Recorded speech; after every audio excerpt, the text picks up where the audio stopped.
Dieu a des principes. C'est quand nous marchons dans ces principes que nous voyons la bénédiction. Ça ne sert à rien dans la vie de jalouser quelqu'un. Dans la vie, quand tu vois quelqu'un réussir, cherche à comprendre qu'est-ce qui cache sa réussite. Pas où est-ce qu'il a eu ça, comment il a eu ça, mais quels sont les principes qu'il applique dans sa vie qui lui ouvrent les portes de la réussite. Quelqu'un me suit?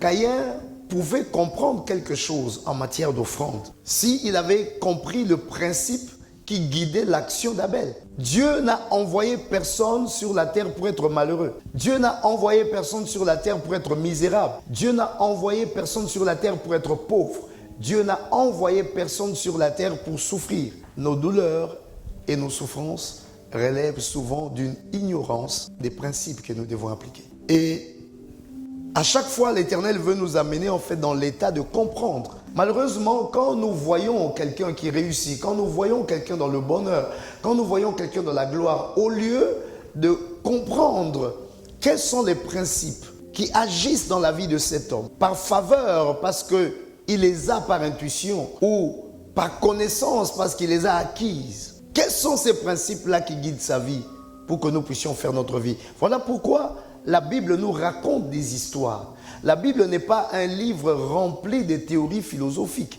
La Bible n'est pas un livre rempli de théories, mais dans la Bible, il y a des histoires. Mais dans ces histoires-là, nous tirons des principes. Quand tu lis l'histoire de Moïse, tu vas tirer des principes. Tu lis l'histoire de Josué, tu vas tirer des principes. Tu lis l'histoire de David, tu vas tirer des principes. Où est-ce que David a réussi et quels sont les principes qui ont agi avec lui pour l'amener à réussir?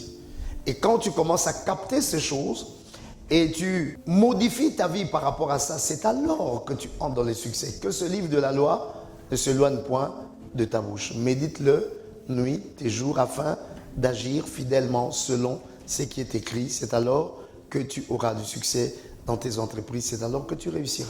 Amen.